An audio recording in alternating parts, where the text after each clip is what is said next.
Next on our list is Mason Bruder. Mason serves as the business services specialist at the Innovation Center, bringing expertise in business development, public administration, and economic policy. A certified public manager and Fort Hays State University graduate, Mason has experience in nonprofit fundraising, small business consultation, and grant writing as well. Mason helps entrepreneurs get across the funding line, develop sustainable strategies, and navigate operational challenges. Also, proud FHU alumni is Micheal Burgess, serves as the Business Services Director at the Innovation Center, where he supports the economic vitality of Northwest Kansas with 2 decades of experience spanning hotel management and financial strategy. Micheal proves that there are vital resources to help regional businesses thrive, which he works with every day. Both Micheal and Mason are actively involved in the community leadership, economic development efforts throughout the region, bringing both practical experience and local perspective to entrepreneurs that they serve. Please help me welcome Micheal Burgess and Mason Bruder.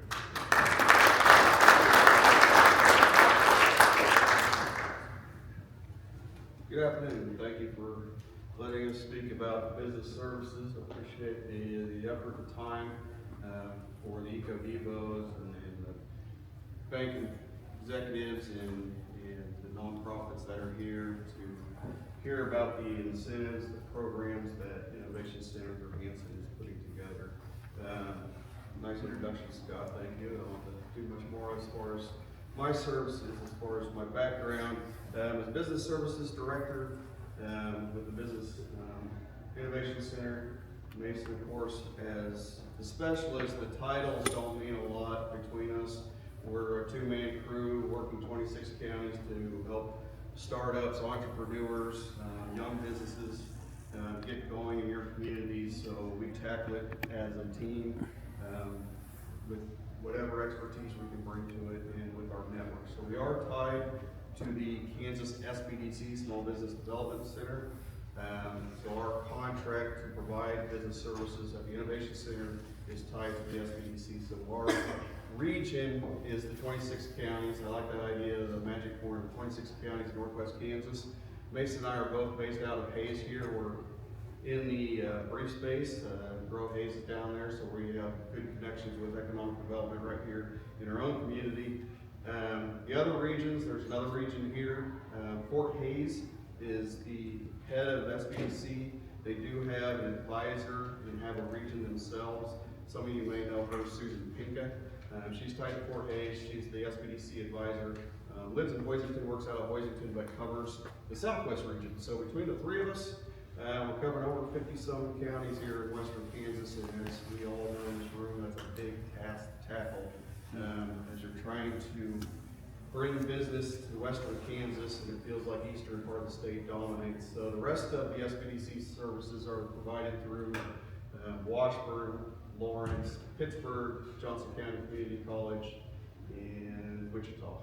So they cover kind of those 5 regions, kind of separate the rest of the state.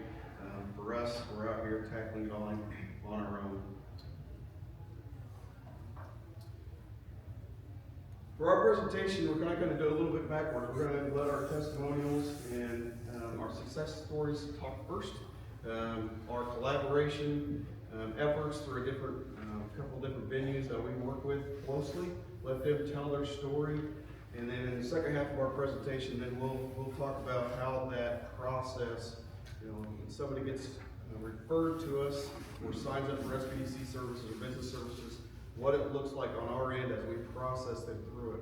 And the reason I thought about doing our presentation this way, let the testimonials go first, is because I think it will set that stage. As many of you know, getting into business, starting business, hiring more employees, and workforce is talking about, it is not an overnight thing. There is a process. It takes time. You're going to stumble along the way. You're going to have to reach out to a circle of experts. That's hopefully where we come in. to provide those expertise and guidance and counsel. But I kind of want those testimonials, hopefully will kind of allude to that of what they went through to find the success that they had, and then we'll talk about, here's the process and why the process that we've kind of developed through the SBDC ultimately will lead to success in your communities. So with that,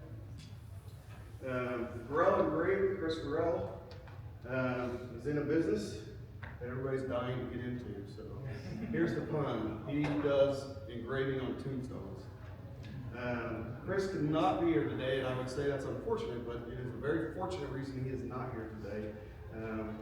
I'll let Mason get to that point, but I want to again talk about the process with Chris Gorell. He's an existing business in Minneapolis, and he signed up in 2024, a little over a year and a half ago, as an existing business that was looking to expand, needed to buy some equipment, a building, wanted to hire additional employees. And when he signed up, really just that was his thought process, not much additional to that, not really sure how to do that. And through that process, he originally started with another advisor, Natalie Ellis, who at the end of 2024 took another job. And so what she was working with him, then I kind of took that on for a little while and worked through the process with him. And then we hired Mason in 2025, and that was one of the first assignments I gave to Mason. Said, hey, we're already kind of working with him, we put some things together. I'd like you to step in and see this through. And that also alludes to kind of the process, not only from a business owner standpoint, but sometimes, as small business owners, you're going to find there's little hiccups along the way. And those little hiccups maybe you're working with somebody here, but as long as they push forward and continuously ask for help, I think they're going to get it. So I'm going to let Mason kind of tell the story of Chris Gorell and Gorell Engraving. Thanks, Mike. Yeah, so Chris sent me an email saying he's excited to be here, ready to talk to everybody, kind of tell everybody what he was working on, and then I got an email a couple days ago apologizing that he wasn't going to be able to make it. And I said, no, I get it, I understand you're busy, that's what we were hoping for. And he said, yes, I'm busy because we're signing a national contract now, which is a great opportunity for him. So I said, that's an okay thing to miss this for. Get what you're doing and do it well. So he's doing that. So in addition to his expansion that we was allowed to do with our help and his gung-ho, I mean, he was able to add additional employees with the first expansion. This one's going to allow him to almost double that number of employees right in Minneapolis. So that's a wonderful opportunity for him. We're very proud to see his work. So he did write a testimonial that he wants me to read to you all. So he says, my name is Chris Gorell. I'm the owner of Gorell Engraving LLC based in Minneapolis, Kansas. We're a family-run business. My wife's son and I all work together. We specialize in monument engraving, installation, bronze work, and headstone restoration. Everything we do is done locally on our property, which is something we take a lot of pride in. We serve families, cemeteries, and funeral homes across Kansas and into Nebraska. Over time, we really found our niche in serving funeral homes and cemeteries directly, helping them provide better, faster service to families that they care for. I've been in this line of work for years, but building this business into what it is today has really been a hands-on journey. The idea for Gorell Engraving really came from seeing a need in our area. There were delays, and families weren't always getting the level of service that they deserved. I wanted to build something that focused not just on the product, but on taking care of the people. As I started pushing to grow the business, I reached the point where I knew I had something solid, but I needed help scaling it the right way. I wasn't trying to get by, I was trying to build something long-term for my family and our community. At that point, I had a lot of questions. I was trying to figure out growth, funding, how to structure the business moving forward. There's a lot that goes into that, and it can get overwhelming when you're trying to run day-to-day operations. That's when I got connected with the Innovation Center and SBDC, and specifically Mason, who became a big part of this process for me. Working with Mason made a huge difference. He took the time to really understand what I was building and where I wanted to go with it. It wasn't generic advice. He helped me organize my thoughts, build financials, and look at business in a more strategic way. What stood out to me was how approachable and invested he was. I could bring real questions to him, and we could actually work through them together. That kind of support made everything feel a lot more clear and a lot more achievable. Because of that support, I've been able to keep growing Gorell Engraving with a lot more confidence. We've expanded services, improved our operations, and positioned ourselves to handle more work with bigger opportunities. I've been able to think more long-term and make decisions setting us up for the future, not just getting through today. That guidance helped to turn an idea into a plan that I could actually execute. In small towns, having someone like Mason and programs like this makes a big difference. A A lot of us have the drive and the skills, but not always the roadmap. Having that local support helps bridge that gap. It keeps businesses growing here instead of feeling like you have to go somewhere else to find help. If you're thinking about starting or growing a business, I'd absolutely encourage you to reach out. Having someone in your corner who understands what you're trying to do can change everything. It definitely did for me. We're very proud of what Chris and his team have done. It was one of my first clients I was able to take on with the Innovation Center and to continue to have that relationship. We don't stop the moment you're open. The moment you achieve that goal at that time is not when we stop letting up on our services. We're there until you tell us you don't need us anymore. Because there could come a time when he wants to expand again, and we're ready to take on that challenge alongside him. And he was one of the first cases that I had as an advisor that had a unique funding structure. It wasn't a standard, okay, here's his down payment and he needs an SBA loan. That's not the way we went about it. We had multiple people who got invested in this project. So he got a loan from a bank. Next Tech came in, we'll talk about Next Tech later, with their revolving loan fund and helped bridge another portion of that gap. And then the Patterson Foundation came in and helped cover some of that cost to help him get open quicker. They bridged that last tiny piece that he needed to build into this organization that I'm going to start calling him the Empire. Building into this headstone empire that he's building now. So it's something that we aren't just going to look at the same roadmap every single time. Every single business, every single type is different, and each one needs care and respect to get to that point that they need to do that as well. Another thing I'll kind of highlight too is we aren't going to push businesses into something that we don't think is going to be viable. We have a lot of success stories that come from people who realize that maybe this is not the correct venue to go about. We don't want to push somebody into debt just because they thought, I got an idea, I think I can secure a loan. That's great that you have that, but have you thought about this is what it looks like 5 years in the future? Now it's underground, you're in debt. We don't want to put that burden on you. So we're that talking point, the devil's advocate for you to let you know this is something we can help you develop, or you know what, maybe it needs some more time to simmer and adjust the plan to go forward.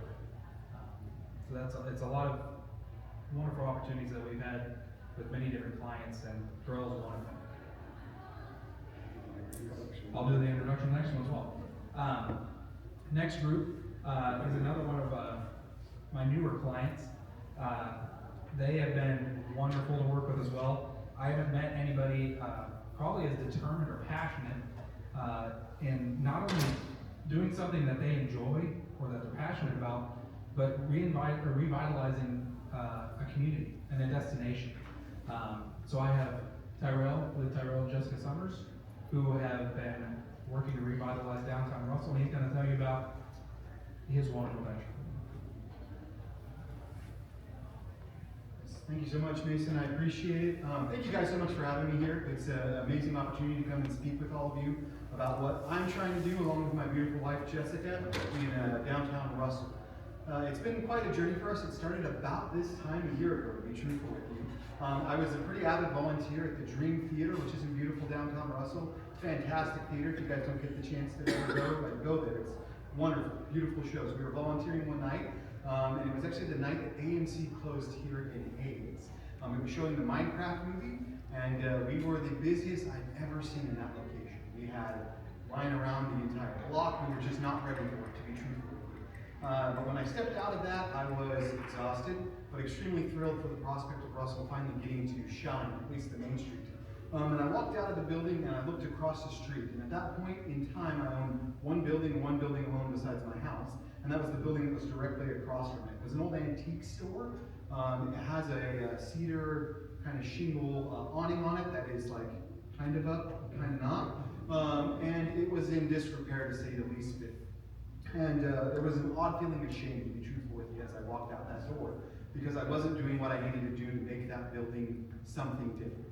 And I imagined as people coming from Hayes looking out, as they're walking out and seeing this building in squander, for lack of a better term, being kind of like, well, this town doesn't have a lot going on. And I knew I was part of the problem because I really only used it for storage at that point. I'd been part of a project in Hayes and needed a place to keep things, for lack of a better term, and the building on Main Street was cheap, so I did it that way. Wasn't a good thing. So I started to do a lot of like self-searching and decided that I was going to try to do something with that building.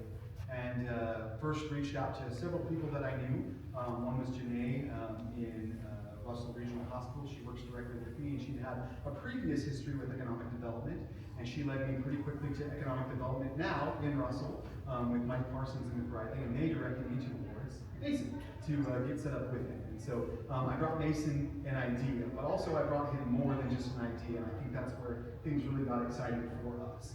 At the time, I only had one building that was available to me to use, but there were several buildings in that entire block that were becoming available or were available. And I came up with the not so good idea, I think, to buy some more of those buildings so that not only would I be able to revitalize a single building, but instead would revitalize an entire block of buildings. And so I would say that I went from being just a interested, maybe single business owner to an entire like downtown redeveloper, for lack of a better term. My regular routine life, what I do for a hobby, is I'm a physician at Russell Regional Hospital. I provide care there pretty much all the time. I'm on call. In fact, I stepped out beforehand to take a call on an admission to come in here to talk to you guys. I often like look at people when they're sick and try to figure out like how to fix them. And so it just kind of made sense that maybe I would do the exact same thing when it came to this. So Mason and I started working on this idea and this concept of some things that we could do with the buildings that I had. And we settled upon two concepts that we first started working on. The first was a co-working space that would be called Bricks. Bricks is located at 602 North Main right now. It's a very small little building that has 5 offices in it and a small conference center that is actively being constructed now and set to be finished probably within 2 weeks, to be truthful with you. It is a very, very unique process in that I had to work with an architect and with Mason to figure out exactly how we could get this whole process going. And when Mason tells you very specifically that he's not going to set anyone up for failure, there were multiple times I brought concepts to him and we ran the numbers and he showed me how things would work, and he's like, no, you can't do it that way. You have to change it so that it will make sense this way. You have to have X number of offices for it to work. That's where you're going to make the most of the funds that you're going to need. You also need to do the conference space in this specific way and in this specific size. So he was invaluable to me in creating the Bricks concept, to be truthful with you. So much so that even before we're open, the Bricks building is almost completely leased out. Like the day that that building opens, we have a single entity that's coming in to fill up the vast majority of that entire space. And Mason doesn't know this, but I'm actually expanding the entire Bricks concept to a second building further down the street. We'll have even more offices, we'll have an even larger conference room available, and we also plan on having like AV and technology-based services that people can use as well. Kind of very similar to the Blue Space thing here. And so he was extremely invaluable in figuring that out. Which brings me to my next and my true passion project, which you can maybe tell by the cards up above. I'm an avid board game player. I absolutely love playing board games, love playing card games. I've done it since I was probably in the womb, to be truthful with you, but ever since I can remember. We developed a concept of actually having a gaming lounge that acts as a third space for Russell, Kansas itself. One of the things that people have told me over and over again about Russell that makes it very, very challenging is there's nothing for our youth to do. We have the library, we have our wonderful theater, and that's about it. And so people were saying, well, we need something for kids to be able to do, and we came up with this concept of, okay, well, let's create a board game store that's not really a retail store. Instead, it's a place where people can come in, sit down, play board games, eat some food, and socialize. And that is what grew into Blossom Gaming Lounge. Blossom Gaming Lounge has been a very interesting journey for me, in that it's a passion project, but also it's changed locations multiple times. We've had it in one building, and then in the next, and then finally in our set to open building in the coming future, which has been very, very interesting. So in all, I've had 4 different buildings in Russell Main Street 600 block, and one in 800 block. And Mason, again, has been invaluable in helping me find funding. One of the things we used was the Next Tech Revolving Loan Fund, which she'll talk about. It was phenomenal working with Next Tech. They did a great job. I've also been able to work with him in regards to how to do a funding stack and a capital stack, to the point that I'll be truthful, I don't really rely on Mason as much anymore because I know the things to look for and I know the things to do. The resources that he's gave me have been extremely invaluable. Our entire Main Street is going through a historic designation because of a suggestion that he made to me about my buildings. And that is, I speak volumes alone because not only is that going to help me as a business owner, not only is it going to help me as a developer, that will help the entire district of Russell Main Street moving forward because we'll get access to historic tax credits that will make a massive difference in revitalizing that entire section. In all, because of his interventions and his assistance to me, it will probably lead to that block being revitalized and the entire downtown district looking differently, which is just incredible. That includes residential upstairs that will be done in 2 of my buildings, and then 4 main building businesses. I'm still looking for the space for the laundromat, which was the other thing that we're still trying to work on. It was one of the things I brought to him very initially, but unfortunately because of the building's unique architecture, it just wasn't possible. But in the end, I have to do very similarly to like Chris did.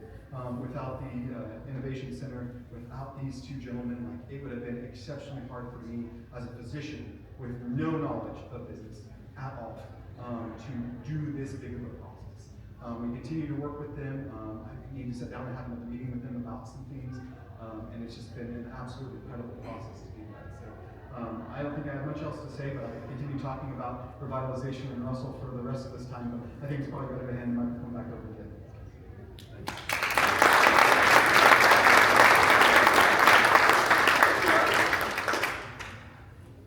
Thank you very much. He gave us actually an update, as you heard, that we weren't even aware of. Fantastic. On the next Friday, I don't believe is coming, so we did get Friday. So you touched on it's a big part of what we do is help startups and entrepreneurs find their financing. And as an SBDC, you would I guess probably think that we lean towards SBA loans and bank loans, and that's, you know, SBA funds SBDC, which funds us. And really, from our standpoint out here, while we'll get you bank ready, so you can go to the bank, and if the bank decides an SBA loan, that's great, or if it's just a standard commercial loan, that's great too. But we want to lean into whatever is out there. So Next Tech Revolving Loan Fund is one of those collaborations and connections that we've made. And if you haven't met Friday's also kind of like Chris. He had another opportunity to speak today at an award I think he's giving out. So we knew he was going to probably maybe miss ours, but if you haven't met Friday, I'm sure most of you have. He is another person that was just gung-ho on his services and working to get Northwest Kansas up and revitalized and continuing on. Along with Next Tech Authority, that's kind of leaves my train of thought for financing. Network Kansas, e-communities. I know several of you within here have your own revolving loan funds. And so from our standpoint, we will work to find the financing options that meet that need. And that is a big part of it, is that gap funding. A lot of people go in the bank and say, yep, we can get you this much, but there's gap funding. And that's where Friday and Next Tech has become a very, very vital partner to us.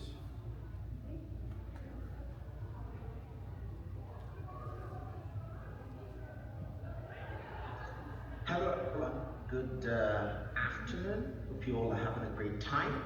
My name is Friday Otuya. I work as the Community Engagement Specialist for Nextech, a rural broadband and technology company here in Northwest Kansas. I would like to talk about 3 key things this afternoon. I would like to talk first about our revolving loan fund that we have to support economic development. Then I'd like to talk a little bit about what we're looking for in qualified applicants. And then lastly, I'll mention a few ways that we have been able to collaborate with the business advisors at the Innovation Center, and how that partnership has been very successful for a number of businesses in our region. Okay, all right, so the first, what is our revolving loan fund, or what does the Next Tech revolving loan fund entail? I would describe the revolving loan fund as an economic development tool for promoting job creation and for stimulating the local economy. We all know the realities of starting a business or running and expanding a business in rural Northwest Kansas. And so our vision and our intention is to be able to support eligible local businesses and entrepreneurs and founders who want to grow their ventures, expand their ventures in Northwest Kansas and also other parts of the region. In terms of the two key metrics we're looking for in terms of eligibility, number one is job creation and job retention. So the endeavor or venture has to be able to create jobs or sustain jobs or retain jobs. And then the next index we're looking at is the stimulation of the local economy. How much will that venture contribute to supporting other ancillary activities in the area, supporting other business endeavors also. So that's kind of key for us. And then there's a bunch of other eligibility framework that businesses have to go through, but the two key ones are the things I've mentioned. And that kind of leads me to the next point, which is how we're able to collaborate. Because of the nature of our revolving loan fund, because of the requirements that we have, I initially found that it was kind of tough for small businesses to meet our requirements. Imagine a person who's just trying to do a business. They don't have any financial background, they have no economic development background. In fact, some of them have no business background. And you're telling them to go prepare financial projection, a balance sheet, cash flow analysis, income statement, a budget, business plan. It's as if you're speaking a foreign language to them. They don't know where to start, where to go, how to collect resources, how to do that basically. And that's where the Innovation Center and Micheal and Mason have been outstanding and very supportive for the next step in our mission, because they've been able to work with a number of clients in a very detailed and supportive manner, helping them to build their business case from the ground up. Because what this document and the financial projection, the startup capital, and all those other details are trying to do is to build a logical, reasonable case for why Next Step or any other lender should invest in your business. And Mason and Mike have been able to work with me and work with Next Step to be able to see businesses that are who came in with very raw, I want to do a business kind of idea, to where they are today, where they are functioning, profit-making, revenue-generating businesses right here in Northwest Kansas. We have success cases or success stories from Waldo in Russell County to Colby in Thomas County, to very soon, all things being equal, in Laura, Kansas. We've had a success story out of Russell, Kansas, and so I can name several that Micheal and Mason have worked on, and they've become successful ventures today. So in a nutshell, I would say collaboration has been the key. NextTech, as an economic development organization, we had an intent and a goal and a purpose. And the business advisors from the Innovation Center had also a goal and objective, and together we'll be able to come together, leverage our resources, and be able to deliver value to the businesses here in Northwest Kansas. So I would encourage each and every one of us to collaborate. As the saying goes, a tree cannot make a forest. One can go far, two can go very far, and that's what I can say. The success I have had and we have had as NextTech in the last 12 to 24 months in supporting small businesses would not be possible without the Innovation Center and what Micheal and Mason have been able to do. So we're grateful for that, and I want to encourage every one of us to partner with them, leverage their resources as much as you can, and together we can make our region a much more prosperous and better place. So thank you so much, and I hope you guys have a great time. Take care. Yes, we've been able to connect probably on 5 projects now that NextTech's been able to fund. The picture above is another success story. That's Birdsall Automotive in Plainville. Again, signed up for SBDC services and wanted to start his own automotive mechanic shop. And I think they got a neat network Kansas loan as well. I can remember. But I know they got the NextTech revolving loan fund. As you can see, if you're not familiar with our senators, Roger Marshall stopped in on that ribbon cutting, and so that's kind of the impact that we've been able to kind of see. It's not just regional, locally, it's get some state recognition as well, from the collaboration and working with our clients and making sure they're your clients as well. And I would encourage you, if you're not familiar with the Next Deck Revolving Loan Fund within your region, reach out to them and talk to them about the businesses that you can send to them and see if it might fit within your own economic development.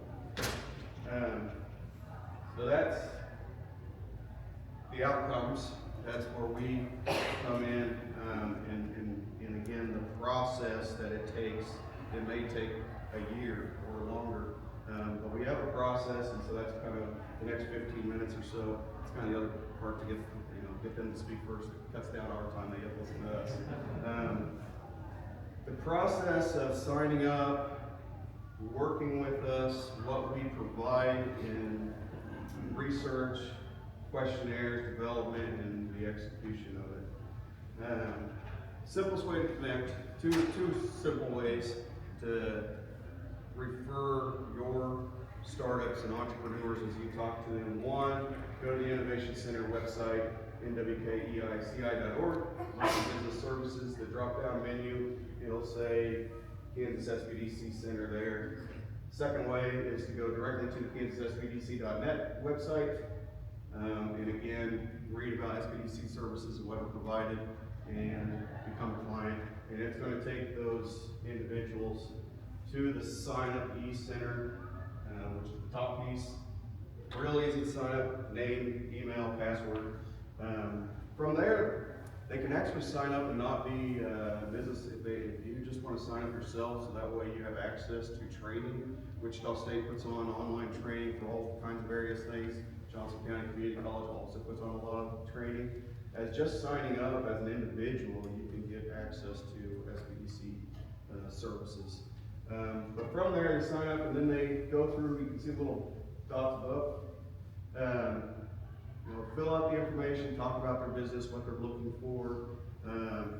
It's great when they do a referral, so if they're coming from Friday could usually ask them to stick that in their next text referral. If they're coming from one of the eco-devos out here, and that's a real great, because when they get through that process, it should, if they're in the 26 county region, it should automatically assign them to Innovation Center, but not necessarily. We want them to pick that, so that way they work with either one of us. But sometimes they will see, because again, Fort Hays has a region here, so they may select Fort Hays and be assigned to Susan, or if they're over in Saline County or Ellsworth County over on the eastern part of our region, they might see like Washburn covers Manhattan. Sometimes they want to select Manhattan. Washburn's didn't work with that. And that's fine if they want to work with them.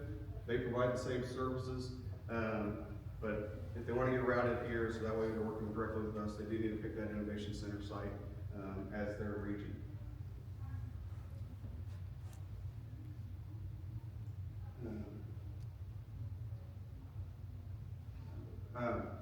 From that sign up then, the next steps that they'll walk through, I'll get an email as the director almost immediately upon that sign up. So if they sign, doom scrolling Facebook at 2 in the morning and they decide that that's the time they want to start their own business, I'll get an email at 2 in the morning saying somebody's signed up for services.